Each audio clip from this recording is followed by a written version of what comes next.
ನಮಸ್ಕಾರ. Father Muller medical college ಮತ್ತು ಆಸ್ಪತ್ರೆ ಅರ್ಪಿಸುವಂತಹ ಆರೋಗ್ಯ ಕಿರಣ ವೈದ್ಯಕೀಯ ಮಾತುಕತೆ ಕಾರ್ಯಕ್ರಮಕ್ಕೆ ಸ್ವಾಗತ. ನಾನು ಲಿಖಿತಾ ಪ್ರಜ್ವಲ್. ಇವತ್ತಿನ ನಮ್ಮ ಆರೋಗ್ಯ ಕಿರಣ ಕಾರ್ಯಕ್ರಮದಲ್ಲಿ ಬೆನ್ನು ನೋವು ಹಾಗೂ ಹೋಮಿಯೋಪತಿ ಎಂಬ ವಿಷಯದ ಬಗ್ಗೆ ಮಾಹಿತಿಯನ್ನು ತಿಳ್ಕೊಳ್ಳಿಕ್ಕಿದ್ದೇವೆ. ಈ ಮಾಹಿತಿಯನ್ನು ಕೊಡಲಿಕ್ಕೆ ನಮ್ಮ ಜೊತೆ ಫಾದರ್ ಮುಲ್ಲರ್ಸ್ ಹೋಮಿಯೋಪತಿ ಕಾಲೇಜಿನ ಸಮುದಾಯ ವಿಭಾಗದ ಅಸಿಸ್ಟೆಂಟ್ ಪ್ರೊಫೆಸರ್ ಆಗಿರುವಂತಹ ಡಾಕ್ಟರ್ ಅನುಷಾ ಜಿ ಸನಿಲ್ ಅವರಿದ್ದಾರೆ. ಅವರನ್ನ ಕಾರ್ಯಕ್ರಮಕ್ಕೆ ಆತ್ಮೀಯವಾಗಿ ಸ್ವಾಗತಿಸಿ. ಡಾಕ್ಟರ್, ಕಾರ್ಯಕ್ರಮಕ್ಕೆ ಆತ್ಮೀಯ ನಮಸ್ತೆ. ಡಾಕ್ಟರ್, ಈಗ ನಾವು ಇವತ್ತಿದ್ದು ವಿಷಯವೇ ತುಂಬಾ ಇಂಟ್ರೆಸ್ಟಿಂಗ್ ಆಗಿದೆ. ಅಂದ್ರೆ ಕಾಮನ್ ಆಗಿ ಯಾರ ಹತ್ರ ಕೇಳಿದ್ರು ಸಹ ಹೇಳುವಂತದ್ದು ಬೆನ್ನು ನೋವಿದೆ ಅಂತ. ಅದಕ್ಕೆ ಕಾರಣಗಳು ಹಲವಾರು ಇರ್ಬೋದು. ಆದ್ರೆ ಸಾಮಾನ್ಯ ಅಂದ್ರೆ ನಾನು ಕೇಳೋದೇನಪ್ಪ ಅಂದ್ರೆ, ಬೆನ್ನು ನೋವು ಅನ್ನೋದು ಸಾಮಾನ್ಯವಾದ ಕಾಯಿಲೆನಾ? ಎಲ್ರಿಗೆ ಅದೇ ಹೇಳ್ತಾ ಇರ್ತಾರಲ್ಲ, ಅಂದ್ರೆ ಸಾಮಾನ್ಯ ಕಾಯಿಲೆನಾ ಹೇಗೆ ಅಂತ? ಹೌದು, ಆ್ಯಕ್ಚುಲಿ ಈಗ ಮೊದಲಿನ ಜನ್ರೇಷನ್ಗೆ ಕಂಪೇರ್ ಮಾಡಿದರೆ ಮೊದಲಿನ ಸಮಯದಲ್ಲಿ ಬೆನ್ನು ನೋವು ಅಷ್ಟು ಸಾಮಾನ್ಯವಾದ ಕಾಯಿಲೆ ಆಗಿರಲಿಲ್ಲ. ಬಟ್ ಈಗ ಬದಲಾದ ಲೈಫ್ ಸ್ಟೈಲ್ ಏನಿದೆ, ಜೀವನ ಶೈಲಿ ಏನಿದೆ, ಅದರಿಂದಾಗಿ ಈಗ ನಾವು ಸಾಮಾನ್ಯವಾಗಿ ಜ್ವರ, ಶೀತ, ಕೆಮ್ಮು, ನೆಗಡಿ ಹೇಗೆ ಕೇಳಿಸ್ತಾ ಇದ್ದೇವೆ, ಅದೇ ಥರ ಈಗ ಬೆನ್ನು ನೋವು ಕೂಡ ಬರ್ತಾ ಇದೆ. ಕಾರಣಗಳು ಬೇರೆ ಬೇರೆ ರೀತಿಯಲ್ಲಿ ಇರ್ತದೆ, ಬಟ್ ಆದರೂ ಬೆನ್ನು ನೋವು ಒಂದು ಸಾಮಾನ್ಯವಾದ ಕಾಯಿಲೆ ಅಂತಲೇ ಹೇಳ್ಬೋದು. ಈಗ ಆಲ್ಮೋಸ್ಟ್ ಎಲ್ಲರ ಜೀವನದಲ್ಲೂ ಅರೌಂಡ್ ಒಂದಲ್ಲ ಒಂದು ಸಲ ನಮಗೆ ಬೆನ್ನು ನೋವು ಬಂದೇ ಇರ್ತದೆ. ಅದು ಯಾರೇ ಆಗಿರಲಿ, ಯಾವುದಾದ್ರೂ ಒಂದು ಕಾರಣದಿಂದ ಬೆನ್ನು ನೋವು ಇದ್ದೇ ಇರ್ತದೆ. At least once in a life time ನಮಗೆ ಬೆನ್ನು ನೋವು ಬಂದೇ ಇರ್ತದೆ. ಅಷ್ಟು ಸಾಮಾನ್ಯ ಆಗ್ಬಿಟ್ಟಿದೆ ಈಗ ಬೆನ್ನು ನೋವು.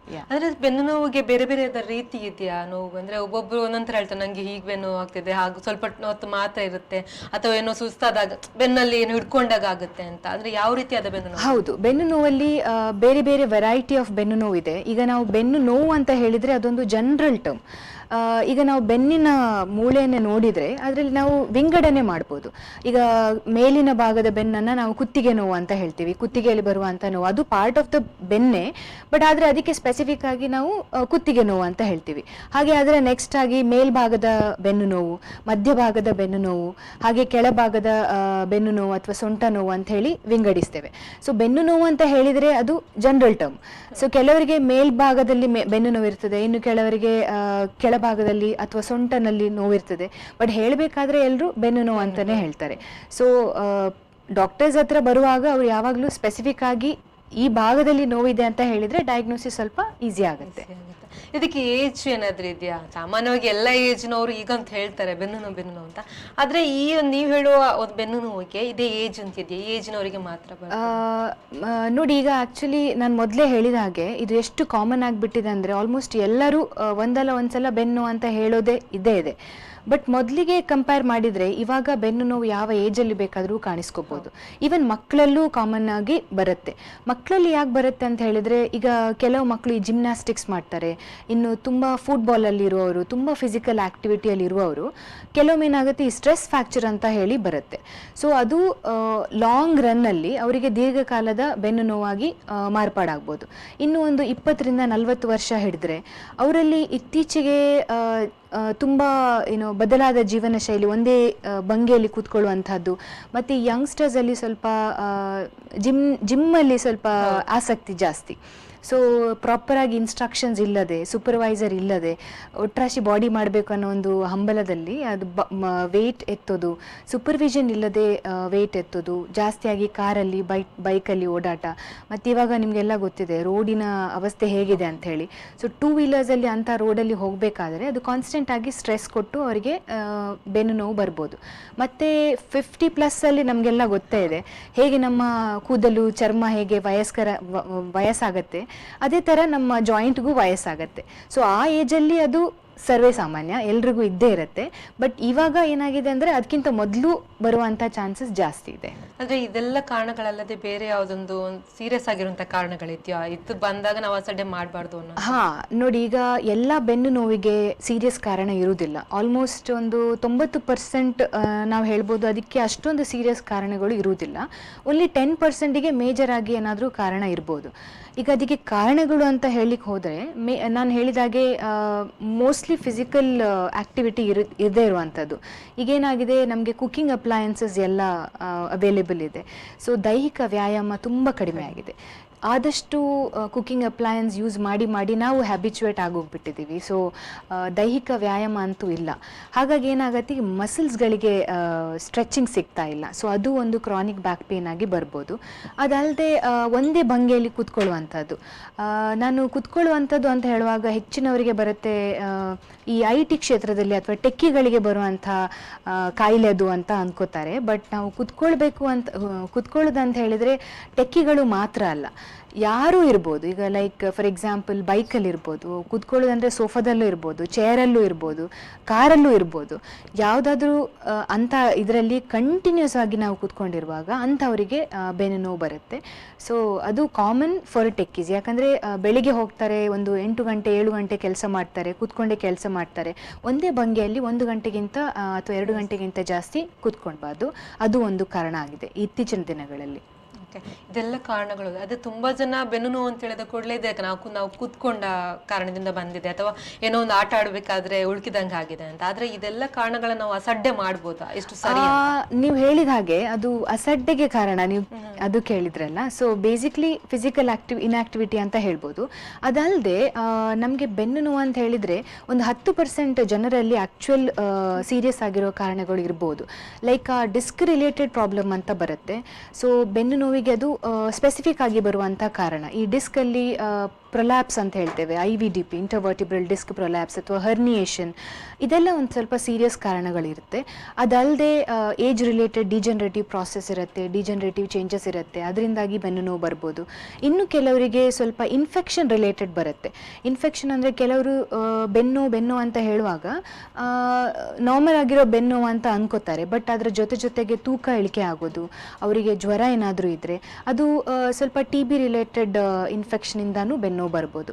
ಅದಲ್ಲದೆ ಯಾರಿಗಾದರೂ ಪಾಸ್ಟ್ ಹಿಸ್ಟ್ರಿ ಅಥವಾ ಮೊದಲಿಗೆ ಯಾವಾಗಾದರೂ ಕ್ಯಾನ್ಸರ್ ಆ ಥರ ಇದ್ದರೆ ಅಂಥವರಲ್ಲಿ ಸಡನ್ನಾಗಿ ಬೆನ್ನು ಬರುವಂಥದ್ದು, ಅದೆಲ್ಲ ಸ್ವಲ್ಪ ಅಲಾರ್ಮಿಂಗ್ ಸೈನ್ಸ್ ಅಂತ ಹೇಳ್ಬೋದು. ಅದು ಅಲ್ಲದೆ ಇನ್ನು ಸ್ಪೆಸಿಫಿಕ್ ಆಗಿ ಡಿಸ್ಕಿಗೆ ಬೋನಿಗೆ ಹೋಗಬೇಕು ಅಂತಾದರೆ ಈ ಆಟೋ ಇಮ್ಯೂನ್ ಡಿಸೀಸ್ ಅಂತ ಕೇಳಿರ್ಬೋದು ನೀವು. ಸೊ ಸ್ಪೆಸಿಫಿಕ್ ಆಗಿ ಆಂಕಲೋಸಿಂಗ್ ಸ್ಪಾಂಡಲೈಟಿಸ್ ಅಂತ ಒಂದು ಪ್ರಾಬ್ಲಮ್ ಬರುತ್ತೆ. ಅದು ಈ ನಮ್ಮ ಬೆನ್ನು ಮೂಳೆಗೆ ಸೇರಿದಂಥ ಒಂದು ಸಂಧಿವಾತ. ಅದು ಸ್ಪೆಸಿಫಿಕ್ ಆಗಿ ಈ ಬೆನ್ನು ಮೂಳೆಗೆ ಅಂತ ಬರುವಂಥ ಒಂದು ಕಾಯಿಲೆ. ಅದು ಇದ್ದರೆ ನಾವು ಬೇಗನೆ ಡಯಾಗ್ನೋಸಿಸ್ ಮಾಡಿ ಟ್ರೀಟ್ಮೆಂಟ್ ಮಾಡಬೇಕಾಗತ್ತೆ. ಅದು ಅಲ್ಲದೆ ಈವನ್ ಒಬೇಸಿಟಿ ಅಂತ ಹೇಳ್ತೇವೆ, ಸ್ಥೂಲಕಾಯ, ಈವನ್ ಬೊಜ್ಜು ಬರುವಂಥದ್ದು. ಯೂಶ್ವಲಿ ಒಬೇಸಿಟಿ ಇದ್ದವರಲ್ಲಿ ಏನಾಗುತ್ತೆ ಅಂತ ಹೇಳಿದರೆ ಮಸಲ್ಸ್ಗಳಿಗೆ ಅಥವಾ ಬೋನ್ಸ್ಗಳಿಗೆ ತುಂಬ ಪ್ರೆಷರ್ ಬೀಳುತ್ತೆ. ಸೊ ಅಂಥ ಸಂದರ್ಭದಲ್ಲೂ ಬೆನ್ನು ನೋವು ಜಾಸ್ತಿ ಆಗಿರುತ್ತೆ. ಮತ್ತು ಈ ರೆಡ್ ಫ್ಲ್ಯಾಗ್ ಸಿಮ್ಟಮ್ಸ್ ಅಂತ ಬೆನ್ನು ಬಂದಾಗ ನಾವು ಕೆಲವು ರೆಡ್ ಫ್ಲ್ಯಾಗ್ ಸಿಮ್ಟಮ್ಸ್ ಅಥವಾ ಅಲಾರ್ಮಿಂಗ್ ಸಿಮ್ಟಮ್ಸ್ ಅಂತ ನೋಡ್ತೇವೆ. ಲೈಕ್ ಪೇಷಂಟಿಗೆ ಸಡನ್ನಾಗಿ ಬೆನ್ನು ಬರುವಂಥದ್ದು, ನಿದ್ದೆಯಲ್ಲಿ ಬೆನ್ನು ಬಂದರೆ, ಅಥವಾ ಈವನ್ ರೆಸ್ಟಲ್ಲೂ ಅವರಿಗೆ ಬೆನ್ನು ಬಂದರೆ, ರೆಸ್ಟ್ ಮಾಡಿದರೂ ಬೆನ್ನು ಕಡಿಮೆ ಆಗದೇ ಇರುವಂಥದ್ದು, ಮತ್ತು ಅವರಿಗೆ ಮೂತ್ರ ವಿಸರ್ಜನೆ ಅಥವಾ ಮಲ ವಿಸರ್ಜನೆಗೆ ಕಂಟ್ರೋಲ್ ಇರದೇ ಇರುವಂಥದ್ದು, ಮತ್ತು ಕಾಲಲ್ಲಿ ಸ್ಪರ್ಶ ಜ್ಞಾನ ಇಲ್ಲದೇ ಇದ್ದರೆ, ಮತ್ತು ಪ್ಯಾರಾಲಿಸಿಸ್ ಅಂತ ಹೇಳ್ತೀವಿ. ನಾನು ಮೊದಲೇ ಹೇಳಿದಾಗೆ ಹಿಸ್ಟ್ರಿ ಆಫ್ ಕ್ಯಾನ್ಸರ್, ಯಾರಿಗಾದರೂ ಕ್ಯಾನ್ಸರ್ ಇದ್ದಿದ್ರೆ ಪಾಸ್ಟಲ್ಲಿ, ಸೊ ಅಂಥವರಿಗೆ ಪುನಃ ಈ ಥರ ಸಡನ್ನಾಗಿ ಬೆನ್ನು ಬರುವಂಥದ್ದು, ಇದೆಲ್ಲ ಇದ್ದರೆ ನಾವು ರೆಡ್ ಫ್ಲ್ಯಾಗ್ ಸಿಮ್ಟಮ್ಸ್ ಅಂತ ಹೇಳ್ತೀವಿ. ಅದೆಲ್ಲ ಇದ್ದರೆ ಅದನ್ನು ನಿರ್ಲಕ್ಷ್ಯ ಮಾಡಲಿಕ್ಕಿಲ್ಲ. ಓಕೆ, ಅಂದರೆ ತುಂಬ ಜನ ಮನೆ ಮದ್ದುಗಳನ್ನು ಮಾಡಿಕೊಂಡೇ ಟೈಮ್ ವೇಸ್ಟ್ ಮಾಡ್ತಾರೆ. ಅದು ಬಾಂಬ್ ಹಚ್ಚುವಂಥದ್ದು ಇರ್ಬೋದು, ಮಸಾಜ್ ಮಾಡುವಂಥದ್ದು. ಸೊ ಅದನ್ನೆಲ್ಲ ಅಸಡ್ಡೆ ಮಾಡಬಾರ್ದು. ಯಾವುದೇ ಬೆನ್ನು ನೋವಾದರೂ ಸಹ ಒಂದ್ಸಲ ಡಾಕ್ಟರ್ ಹತ್ರ ತೋರಿಸ್ಕೊಂಡು. ಹೌದು, ಯಾಕೆಂದರೆ 90% ಕಾರಣ ಇರದೇ ಇದ್ರು ಇನ್ನೊಂದು 10% ನಮಗೆ ನೆಗ್ಲೆಕ್ಟ್ ಮಾಡಲಿಕ್ಕಿಲ್ಲ. ಅದಕ್ಕೆ ಕಾರಣ ಬೇರೆ ಬೇರೆ ಇರಬಹುದು. ಡಾಕ್ಟರ್, ಈಗ ಸಯಾಟಿಕಾ ಅಂತ ಹೇಳ್ತಾರಲ್ಲ, ಅದಂದ್ರೆ ಏನು? ಅಂದ್ರೆ ಅದು ಬೆನ್ನು ನೋವಿಗೆ ಸಂಬಂಧಪಟ್ಟಿರೋದು, ಅದು ಯಾವ ರೀತಿ ಆಗಿರುತ್ತೆ? ಸಯಾಟಿಕಾ ಅಂತ ಹೇಳಿದ್ರೆ ಅದು ಸಯಾಟಿಕಾ ಅಂದ್ರೆ ಸಯಾಟಿಕ್ ನರ್ವ್ ರಿಲೇಟೆಡ್ ಪ್ರಾಬ್ಲಮ್ ಅಂತ. ಈ ಸಯಾಟಿಕ್ ನರ್ವ್ ಅಂತ ಹೇಳಿದ್ರೆ ನಮ್ಮ ದೇಹದಲ್ಲಿ ಒಂದು ಅತಿ ದೊಡ್ಡ ನರ್ವ್ ಅಂತಾನೆ ಹೇಳ್ಬೋದು. ಅದು ಯೂಶ್ವಲಿ ನಮ್ಮ ಬೆನ್ನು ಮೂಳೆಯಿಂದ ಹಿಡಿದು ಅದು ಕಾಲಿನ ಹಿಂಭಾಗದಿಂದ ಸಂಚರಿಸಿ ಪಾದ ತನಕ ಬರುತ್ತೆ.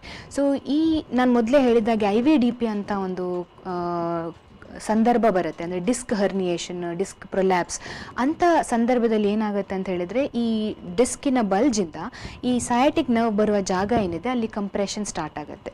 ಸೊ ಆ ಕಂಪ್ರೆಷನ್ ಯೂಶ್ವಲಿ ಕಾಲಿನ ಎಂಟೈರ್ ಕಾಲಲ್ಲೂ ಈ ಸಿಂಪ್ಟಮ್ಸ್ ಬರುತ್ತೆ. ಲೈಕ್ ಪೇಷಂಟ್ಸ್ ಬಂದು ಹೇಳ್ತಾರೆ ಸಡನ್ ಆಗಿ ಇಲೆಕ್ಟ್ರಿಕ್ ಶಾಕ್ ಥರ ನೋವಾಗುವಂಥದ್ದು, ಕಾಲಲ್ಲಿ ನಮ್ನೆಸ್ ಬರೋದು ಅಥವಾ ಇರುವೆ ಬಂದಾಗೆ ಆಗೋದು, ಅಂಥದ್ದೆಲ್ಲ ಬಂದರೆ ಅದಕ್ಕೆ ಸಯಾಟಿಕ್ ನರ್ವ್ ಕಂಪ್ರೆಷನ್ ಇದೆ ಅಂತ ನಾವು ಗೆಸ್ ಮಾಡ್ಬೋದು. ಇದಕ್ಕೆ ಕಾರಣಗಳು ಇದೆಯಾ? ಕಾಮನ್ ಆಗ ಬೆನ್ನು ನೋವಿಗೆ ಹೇಳಿದ ಕಾರಣಗಳಿಂದಲೇ ಬರ್ತದೆ? ಹೌದು, IVDP ಯೂಶ್ವಲಿ ಬರುವಂಥದ್ದು ನಾವು ನಾನು ಮೊದಲೇ ಹೇಳಿದಾಗೆ ಭಾರ ಎತ್ತುವಾಗ ನಾವು ಸರಿಯಾಗಿ ಮುಂಜಾಗ್ರತಾ ಕ್ರಮ ವಹಿಸದಿದ್ದರೆ ಅಥವಾ ತುಂಬ ಬೈಕಲ್ಲಿ ಕಾರಲ್ಲಿ ಓಡಾಟ, ತುಂಬ ಸ್ಥೂಲಕಾಯ ಒಬೆಸಿಟಿ ಇದ್ದವರಿಗೆಲ್ಲ ಸ್ವಲ್ಪ ಚಾನ್ಸಸ್ ಆಫ್ ಡಿಸ್ಕ್ ಹರ್ನಿಯೇಷನ್ ಜಾಸ್ತಿ.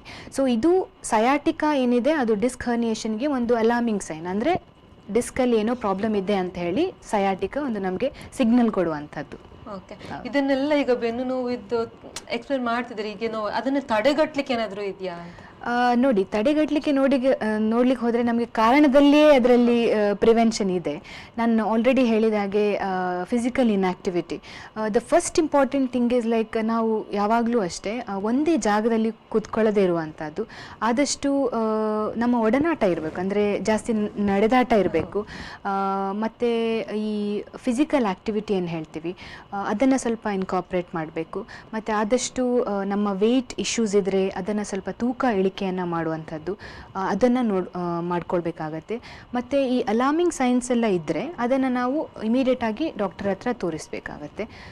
ಹಾಗೆ ಅದಲ್ಲದೆ ಮಕ್ಕಳಲ್ಲೂ ಅಷ್ಟೇ, ಈಗಿನ ಮಕ್ಕಳಲ್ಲಿ ತುಂಬ ಮೊಬೈಲೆಲ್ಲ ಯೂಸ್ ಜಾಸ್ತಿ ಆಗುತ್ತೆ. ಸೊ ಪೊಸಿಷನ್ ಅವರದ್ದು ಹಾಗೆ ಇರುತ್ತೆ. ಸೊ ಆ ಮಕ್ಕಳಂತಲ್ಲ, ಈವನ್ ಅಡಲ್ಟ್ಸು ಅಷ್ಟೇ, ಲ್ಯಾಪ್ಟಾಪ್ ಬಂದ ತಕ್ಷಣ ನಮ್ಮ ಪೊಸಿಷನ್ ಚೇಂಜ್ ಆಗುತ್ತೆ. ಯೂಶ್ವಲಿ ಲ್ಯಾಪ್ಟಾಪಿಗಿಂತ ಡೆಸ್ಕ್ಟಾಪ್ ತುಂಬ ಬೆಟರ್. ಯಾಕಂತ ಹೇಳಿದರೆ ನಾವು ಡೆಸ್ಕ್ಟಾಪಲ್ಲಿ ಯೂಶ್ವಲಿ ಐ ಸೈಟ್ ಅದೇ ಲೆವೆಲಲ್ಲಿ ಇರುತ್ತೆ. ಸೊ ನಮ್ಮ ಬ್ಯಾಕಿಗೆ ಜಾಸ್ತಿ ಸ್ಟ್ರೈನ್ ಬರಲ್ಲ. ಸೊ ಅದು ಒಂದು ಲೆವೆಲ್ ಆಫ್ ಪ್ರಿವೆನ್ಷನ್ ಹೇಳ್ಬೋದು. ಇನ್ನು ಜಿಮ್ಮಿಗೆ ಹೋಗೋರು ಏನಾದರೂ ಇದ್ದರೆ ಅವರಿಗೆ ಯೂಶ್ವಲಿ ಸೂಪರ್ವೈಸರ್ ಇನ್ಸ್ಟ್ರಕ್ಷನ್ ಜೊತೆಗೆ ವೆಯ್ಟ್ ಲಿಫ್ಟಿಂಗ್ ಮಾಡೋ ಹಾಗೆ ಸಜೆಸ್ಟ್ ಮಾಡಬೇಕು. ಯಾಕೆಂದರೆ ಈ ಜಿಮ್ಮಲ್ಲಿ ಬರೀ ಎಕ್ಸಸೈಸ್ ಮಾತ್ರ ಅಲ್ಲ, ಅದರಲ್ಲಿ stretching as well as relaxing ಇದೆ. So warm up as well as cool down ಇದೆ. ಅದು ಎರಡು ಇಂಪಾರ್ಟೆಂಟ್ ಪಾರ್ಟ್. ಅದು ಇಲ್ಲ ಅಂದರೆ ಮಸಲ್ಸ್ ಹಿಡ್ಕೊಳ್ಳುತ್ತೆ. ಸೊ ಅಂಥವರಿಗೆ ಸ್ವಲ್ಪ ಪ್ರಾಬ್ಲಮ್ ಜಾಸ್ತಿ ಬರ್ಬೋದು. Weight reduction is very important. ಮತ್ತು ಈ ಇನ್ಫೆಕ್ಷನ್ಸ್ ಆ ಥರ ಎಲ್ಲ, ತೂಕ ಇಳಿಕೆ, ಜ್ವರ ಆ ಥರ ಇದ್ದರೆ ನಾವು ಡಾಕ್ಟರ್ ಹತ್ರ ತೋರಿಸ್ಕೋಬೇಕಾಗತ್ತೆ. ಈಗ ಬೆನ್ನು ನೋವಿಗೆ ಒಂದು ಸ್ಪೆಸಿಫಿಕ್ ಆಗಿ ಒಂದು ಟೆಸ್ಟ್ ಏನಾದರೂ ಇದೆಯಾ? ಬೆನ್ನು ನೋವಿಗೆ ನಾವು ಕ್ಲಿನಿಕಲ್ಲಿ ಪ್ರಿಸ್ಕ್ರೈಬ್ ಮಾಡುವಂಥ ಫಸ್ಟ್ ಟೆಸ್ಟ್ ಅಂದರೆ x-ray. Usually x-ray is very economical, ಅಂದರೆ ಕಡಿಮೆ ಖರ್ಚಲ್ಲಿ ಈ ಫ್ರ್ಯಾಕ್ಚರ್ ರಿಲೇಟೆಡ್ ಏನಾದರೂ ಇಶ್ಯೂಸ್ ಇದ್ದರೆ, ಈ ಡಿಜನರೇಟಿವ್ ಚೇಂಜಸ್ ಏನಾದರೂ ಇದ್ದರೆ ನಾವು ಎಕ್ಸ್ರೇನಲ್ಲಿ ಪಿಕಪ್ ಮಾಡ್ಬೋದು. ಈವನ್ ಟ್ಯೂಮರ್ಸ್ ಅಂಥದ್ದು ಏನಾದರೂ ಇದ್ದರೆ ನಮಗೆ ಫಸ್ಟಿಗೆ ಎಕ್ಸ್ರೇನಲ್ಲಿ ಪಿಕಪ್ ಮಾಡ್ಬೋದು. ಅದು ಅಲ್ಲದೆ ನಾವು MRI CT ಅಂತ ಹೇಳಿ ಡಿಫ್ರೆಂಟ್ ಟೆಸ್ಟ್ ಸಜೆಸ್ಟ್ ಮಾಡ್ತೀವಿ. ಅದು ನಮಗೆ ಇನ್ ಫರ್ದರ್ ಅಂದರೆ ಏನಾದರೂ ಇನ್ಫೆಕ್ಷನ್ಸ್ ರಿಲೇಟೆಡ್ ನಾವೇನಾದರೂ ಸಸ್ಪೆಕ್ಟ್ ಮಾಡೋದಾದರೆ, ನರಗಳ ಕಂಪ್ರೆಷನ್ ಏನಾದರೂ ಸಸ್ಪೆಕ್ಟ್ ಮಾಡೋದಾದರೆ ನಾವು MRI ಇನ್ ಡೀಟೇಲ್ ಅದ್ರ ಬಗ್ಗೆ ಗೊತ್ತಾಗುತ್ತೆ. ಸೊ ಅದಕ್ಕೆ ನಾವು MRI ಸಜೆಸ್ಟ್ ಮಾಡ್ತೀವಿ. ಅಂದರೆ ಎಲ್ರಿಗೂ ಬೆನ್ನು ನೋವು ಅಂತ ಬಂದವರಿಗೆ ಅದು ಸ್ಕ್ಯಾನಿಂಗ್ ಬೇಕು ಅಂತ ಇಲ್ಲ, ಅದು ಇಂಡಿಕೇಶನ್ ಇದ್ದರೆ ಮಾತ್ರ ನಾವು ಟೆಸ್ಟ್ ಸಜೆಸ್ಟ್ ಮಾಡ್ತೀವಿ. ಯಾಕೆಂದರೆ ಕೆಲವು ನಾನು ಹೇಳಿದಾಗೆ ಕಾರಣಗಳು ಅಷ್ಟು ಸೀರಿಯಸ್ ಇರುವುದಿಲ್ಲ. ಫಾಲ್ಟಿ ಲೈಫ್ ಸ್ಟೈಲಿಂದ ಬರುವಂಥದ್ದಾದರೆ ನಾವು ಅಲ್ಲೇ ಕರೆಕ್ಟ್ ಮಾಡ್ಬೋದು. ಅದಕ್ಕೇನು ಟೆಸ್ಟ್ ಇದ್ದು ಅಗತ್ಯ ಇರುವುದಿಲ್ಲ. ಸೊ ಏನಾದರೂ ನಮಗೆ ಸಮಸ್ಯೆ ಕಂಡು ಬಂದಲ್ಲಿ ನಾವು ಟೆಸ್ಟಿಗೆ ಸಜೆಸ್ಟ್ ಮಾಡ್ತೀವಿ ಮತ್ತು ಫರ್ದರ್ ಟ್ರೀಟ್ಮೆಂಟ್ ನಾವು ಸಜೆಸ್ಟ್ ಮಾಡ್ತೀವಿ. ಈಗ ಹೋಮಿಯೋಪತಿಯಲ್ಲಿ ಬೆನ್ನು ನೋವಿಗೆ ಟ್ರೀಟ್ಮೆಂಟ್ ಹೇಗೆ? ಹೋಮಿಯೋಪತಿನಲ್ಲೂ ಹಾಗೆ. ಹೋಮಿಯೋಪತಿನಲ್ಲಿ ನಾವು treatment actually acute and chronic ಅಂತ ಎರಡು ಟೈಪಲ್ಲಿ ವಿಂಗಡಣೆ ಮಾಡ್ತೀವಿ.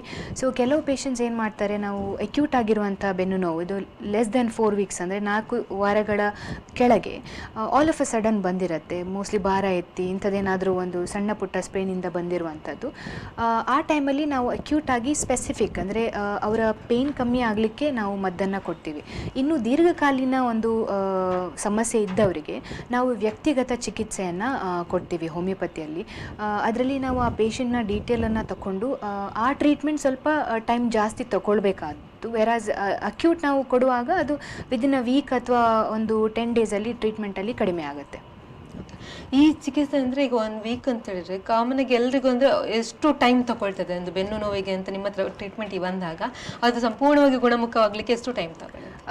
ನೋಡಿ, ಅದೇ ನಾನು ಮೊದಲೇ ಹೇಳಿದ ಹಾಗೆ ಅಕ್ಯೂಟ್ ಮತ್ತು ಕ್ರಾನಿಕ್ ಎರಡೆರಡು ವಿಧ ಇದೆ. ಅದಕ್ಕೆ ಕಾರಣಗಳು ಬೇರೆ ಇರುತ್ತೆ. ನಾವು ಚಿಕಿತ್ಸೆ ಕೊಡುವಾಗಲೂ ಅಷ್ಟೇ, ನಾವು ಕಾರಣಗಳ ನೋಡಿಕೊಂಡು ಮತ್ತೆ ನಾವು ಚಿಕಿತ್ಸೆ ಕೊಡುವಂಥದ್ದು. ಕೆಲವು ಏಜ್ ರಿಲೇಟೆಡ್ ನಾವು ನೋಡಿದರೆ ಅದೆಲ್ಲ ಪರ್ಮನೆಂಟ್ ಆಗಿ ಕ್ಯೂರ್ ಆಗುವಂಥ ಕಾಯಿಲೆಗಳಲ್ಲ. ನಾವು ನೋವು ಮಾತ್ರ ಕಡಿಮೆ ಮಾಡ್ಬೋದು, ಬಟ್ ಚೇಂಜಸ್ ಆಲ್ರೆಡಿ ಇರೋದ್ರಿಂದ ನಮಗೆ ಹೋಮಿಯೋಪತಿನಲ್ಲೂ ಅದನ್ನು ಸಂಪೂರ್ಣವಾಗಿ ವಾಪಸ್ ರಿವರ್ಸ್ ಮಾಡಲಿಕ್ಕೆ ಆಗೋದಿಲ್ಲ. ಮತ್ತು ಇನ್ನು ಕೆಲವು ಅದಕ್ಕೆ ಕಾರಣ ಜಾಸ್ತಿ ಕಾಂಪ್ಲಿಕೇಟ್ ಇರೋದಿಲ್ಲ, ಸಿಂಪಲ್ ಆಗಿರುವಂಥ ಕಾರಣ ಇರುತ್ತೆ. ಅಂಥದ್ರಲ್ಲಿ ನಾವು ಹೋಮಿಯೋಪತಿ ಚಿಕಿತ್ಸೆ ಕೊಟ್ಟಾಗ ಆದಷ್ಟು ಬೇಗ ಗುಣಮುಖ ಆಗ್ತಾರೆ. Acutely may be within a week, and chronically minimum ಆಗಿ 3 to 6 ಮಂತ್ ಬೇಕೇ ಬೇಕಾಗುತ್ತೆ. ಓಕೆ, ಈಗ ಸಾಮಾನ್ಯದು ಬೆನ್ನು ನೋವು ಅನ್ನುವಂಥದ್ದು ಎಲ್ಲರೂ ಸಾಮಾನ್ಯ ಆಗಿರುತ್ತೆ. ಈಗ ನೋಡ್ತಿರುವಂಥ ವೀಕ್ಷಕರಿಗೆ ಯಾರಿಗಾದರೂ ನಿಮ್ಮ ಹತ್ರ ಬಂದು ಟ್ರೀಟ್ಮೆಂಟ್ ತಗೊಳ್ಬೇಕು ಅಂತ ಅನಿಸಿದ್ರೆ ನೀವು ಎಲ್ಲಿಗೆ ಯಾವಾಗ ಸಿಗ್ತೀರಾ ಅಂತ? ನಾವು father Muller homeopathic medical college Deralakatte ಇಲ್ಲಿ ಇದ್ದೇವೆ. ಆದರೆ ಅಲ್ಲಿ ನಾವು ಒಂದು ಅಡ್ವಾಂಟೇಜ್ ಏನಂತ ಹೇಳಿದರೆ, ನಮ್ಮ ಬೆನ್ನು ನೋವು ಕ್ಲಿನಿಕ್ನ ಜೊತೆಗೆ ನಮಗೆ ನ್ಯಾಚುರೋಪತಿ, ಯೋಗ ಹಾಗೂ ಫಿಸಿಯೋಥೆರಪಿ ವಿಭಾಗವು ಇರುವುದರಿಂದ ನಮ್ಮ ಟ್ರೀಟ್ಮೆಂಟ್ಗೆ ತುಂಬ ಯೂಸ್ ಆಗುತ್ತೆ. ಅಂದರೆ ಎಲ್ಲ ಪೇಷಂಟ್ಸ್ಗೆ ನಾನು ಹೇಳಿದಾಗೆ ಪೇನ್ ಕಿಲ್ಲರ್ ಅಥವಾ ನೋವಿಗೆ ಮಾತ್ರ ಮದ್ದು ಕೊಟ್ಟರೆ ಸಾಕಾಗೋದಿಲ್ಲ. ಅವರದ್ದು ಫಾಲ್ಟಿ ಹ್ಯಾಬಿಟ್ಸ್ ಇರುತ್ತೆ, ಅವರದ್ದು ಜೀವನ ಶೈಲಿಯಲ್ಲಿ ಸ್ವಲ್ಪ ಬದಲಾವಣೆ ಮಾಡಬೇಕಾಗತ್ತೆ. ಅವರಿಗೆ ಕೆಲವು ಎಕ್ಸಸೈಸನ್ನು ಹೇಳ್ಕೊಡ್ಬೇಕಾಗತ್ತೆ, ಕೆಲವು ಟ್ರೀಟ್ಮೆಂಟನ್ನು ನಾವು ಮಾಡಬೇಕಾಗತ್ತೆ. ಹಾಗೆ ನಮ್ಮಲ್ಲಿ ಯೋಗ ಹಾಗೆ ಫಿಸಿಯೋಥೆರಪಿ ಡಿಪಾರ್ಟ್ಮೆಂಟ್ ಇರೋದ್ರಿಂದ ನಮಗೆ ಟ್ರೀಟ್ಮೆಂಟ್ ಮಾಡಲಿಕ್ಕೆ ತುಂಬ ಈಸಿ ಆಗುತ್ತೆ. ಓಕೆ, ಈಗ ಬೆನ್ನು ನೋವು ಇರುವವರು ಈಗ ನಿಮ್ಮ ಹತ್ರ ಬರಲಿಕ್ಕೆ ಸ್ವಲ್ಪ ಲೇಟ್ ಆಯಿತು ಅಥವಾ ಬರಲಿಕ್ಕೆ ಏನೋ ಕಾರಣಗಳಿಂದ ಬರಲಿಕ್ಕೆ ಆಗಿಲ್ಲ ಅಂದಾಗ ಅವರು ಮನೆಯಲ್ಲಿ ಅಥವಾ ಅವರೇ ಏನಾದರೂ ಒಂದು ಸ್ವಲ್ಪ ದಿವಸದ ಮಟ್ಟಿಗಾದರೂ ಅದನ್ನು ಕಡಿಮೆ ತುಂಬ ನೋವಿದ್ದದನ್ನು ಸ್ವಲ್ಪ ಕಡಿಮೆ ನೋವು ಮಾಡ್ಕೊಳ್ಳಿಕ್ಕೆ ಏನಾದರೂ ಪರಿಹಾರ ಇದೆಯಾ? ನೋಡಿ, ನಾನು ಆಗಲೇ ಹೇಳಿದ ಹಾಗೆ ಅಕ್ಯೂಟ್ ಆ್ಯಂಡ್ ಕ್ರಾನಿಕ್ ಎರಡೂ ಇದೆ. ಸೊ ತುಂಬ ಅಲಾರ್ಮಿಂಗ್ ಸಿಂಪ್ಟಮ್ಸ್ ಇರುವವರು ಅಂಥ ಸಂದರ್ಭದಲ್ಲಿ ಅವರವರೇ ಮದ್ದು ಮಾಡೋದು ತುಂಬ ಡೇಂಜರ್. ಯಾಕೆಂದರೆ ಅದು ಕಂಟ್ರೋಲ್ ತಪ್ಪಿ ಹೋದರೆ ಮತ್ತೆ ನಮಗೇನು ಮಾಡೋಕ್ಕಾಗಲ್ಲ. ಇಲ್ಲ ಅಂದರೆ ಈಗ ಎಲ್ಲದಕ್ಕೂ ಮದ್ದು ರೆಸ್ಟ್. ಸೊ ಯೂಶ್ವಲಿ ಪೇಷಂಟ್ಸ್ ಬೆನ್ನು ಇದ್ದವರಿಗೆ ಮನೆಯಲ್ಲೇ ಆದರೆ ಆದಷ್ಟು ರೆಸ್ಟ್ ಮಾಡಬೇಕು. ಮತ್ತು ಒಂದು ನಿದ್ದೆ, ಪ್ರಾಪರಾಗಿ ನಿದ್ದೆ, ಅದು ಒಂದು ಪಾಯಿಂಟ್ ನಾನು ಮಿಸ್ ಮಾಡಿಕೊಂಡೆ. ಯೂಶ್ವಲಿ ನಾವು ಲೈಫ್ ಸ್ಟೈಲ್ ಅಂತ ಹೇಳುವಾಗ ನಾವು ಬರೀ ವೆಯ್ಟ್, ಭಾರ ಎತ್ತುವುದು, ಕುತ್ಕೊಳ್ಳೋ ಭಂಗಿ, ನಡೆಯುವ ಭಂಗಿ, ಭಾರ ಎತ್ತುವ ಕ್ರಮ, ಇದರ ಬಗ್ಗೆನೇ ಫೋಕಸ್ ಮಾಡ್ತೇವೆ. ಬಟ್ ಅದಕ್ಕಿಂತ ಜಾಸ್ತಿ ಇಂಪಾರ್ಟೆಂಟ್ ಏನಂತ ಹೇಳಿದರೆ ನಮ್ಮ ನಿದ್ದೆ ತುಂಬ ತುಂಬ ಇಂಪಾರ್ಟೆಂಟ್. ಬೆನ್ನು ನೋವು ಜಾಸ್ತಿ ಆಗುತ್ತೆ. ಯಾಕೆಂತ ಹೇಳಿದರೆ ಒಂದು ಇಂಪಾರ್ಟೆಂಟ್ ಕಾರಣ ಬೆನ್ನು ನೋವಿಗೆ ಈವನ್ ಫಿಸಿಕಲ್ ಅಥವಾ ಮೆಂಟಲ್ ಸ್ಟ್ರೆಸ್ ಕೂಡ. ಮೆಂಟಲ್ ಸ್ಟ್ರೆಸ್ಸಿಂದಾಗಿ ಇತ್ತೀಚಿನ ದಿನಗಳಲ್ಲಿ ಈ ಬೆನ್ನು ನೋವಿನ ಸಿಂಪ್ಟಮ್ಸ್ ಏನಿದೆ ಜಾಸ್ತಿಯಾಗಿ ಬರ್ತಾ ಇದೆ. ನಿದ್ದೆಯಲ್ಲಿ ನಮ್ಮ ಬಾಡಿಯಲ್ಲಿರುವ ಎಲ್ಲ ಸೆಲ್ಸ್ ರಿಜುವೆನೇಟ್ ಆಗುತ್ತೆ. ಸೊ ಯೂಶ್ವಲಿ 7ರಿಂದ 8 ಗಂಟೆ ನಿದ್ದೆ very very important. So usually rest ಮತ್ತು ನಿದ್ದೆ, ಹಾಗೆ ಭಾರ ಎತ್ತದೇ ಇರುವಂಥದ್ದು. ಭಾರ ಎತ್ತಬೇಕಾದರೆ ಕೆಲವು ಕ್ರಮಗಳನ್ನು ನಾವು ಅನುಸರಿಸೋದು. ಲೈಕ್ ಆದಷ್ಟು ನಾವು ಬೆನ್ನಿಗೆ ಜಾಸ್ತಿ ಭಾರ ಹಾಕದೆ ಗಂಟಿಗೆ ಅಥವಾ ಮೊಣಕಾಲಿಗೆ ಭಾರ ಹಾಕಿ ಅದನ್ನು ವೇಟ್ ಲಿಫ್ಟ್ ಮಾಡುವಂಥದ್ದು. ಎಲ್ಲ ಸಂದರ್ಭದಲ್ಲೂ ನಾವು ನಮ್ಮ ಫೋಕಸ್ ಕೂತ್ಕೊಳ್ಳುವಾಗ, ನಿಲ್ಲುವಾಗ, ನಡೆದಾಡುವಾಗ ಬೆನ್ನು ಮೇಲೆ ಇರಬೇಕಾಗತ್ತೆ. ಅಂಥವರಲ್ಲಿ ಸ್ಪೆಷಲಿ ಬೆನ್ನು ಇದ್ದವರಲ್ಲಿ ಆದಷ್ಟು ಬೆನ್ನು ಸ್ಟ್ರೇಟ್ ನೇರವಾಗಿರುವ ಹಾಗೆ ನಾವು ನೋಡ್ಕೋಬೇಕಾಗುತ್ತೆ.